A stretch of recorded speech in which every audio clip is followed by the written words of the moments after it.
एक बार गौतम बुद्ध के पास एक स्त्री आई और विलाप करने लगी कि सांप के काटने से उसके पुत्र की मृत्यु हो गई है। स्त्री अपने इकलौते पुत्र को जीवित कराने के लिए बार बार उनसे विनती कर रही थी। बुद्धदेव ने उससे प्रश्न किया, क्या तुम नहीं जानती कि इस संसार में जो भी जन्म लेता है उसका एक दिन अंत होना निश्चित है?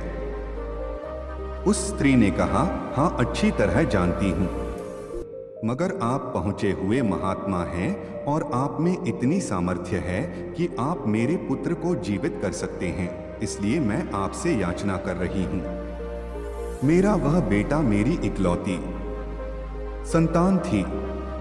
मैं आपसे उसके जीवन की आस लेकर आपके पास आई, मगर आप तो मुझे उपदेश दे रहे हैं।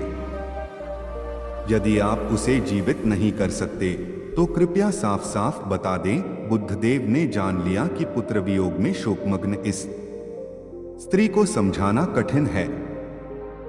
उन्होंने कहा, ठीक है, मैं तेरे पुत्र के लिए प्रभु से प्रार्थना करता हूं, मगर तू इसके लिए किसी घर से राई लेकर आ, लेकिन इस बात का ध्यान रखना कि जिस घर से तू राई लेकर आए उस घर में कभी किसी की मृत्यु नहीं हुई हो। स्त्री के मन में आशा का संचार हुआ। उसने सोचा कि राई तो आसानी से प्राप्त हो जाएगी, लेकिन वह जिस घर में जाती वहां यही जवाब मिलता कि उसके घर में किसी न किसी की मृत्यु अवश्य हुई है। वह बेचारी थक गई, लेकिन किसी भी घर से राई नहीं मिली। उसे इस बात की समझ आ रही थी कि मृत्यु अटल एवं अवश्यंभावी है और उसका सामना किसी न किसी दिन हर एक को करना ही पड़ता है।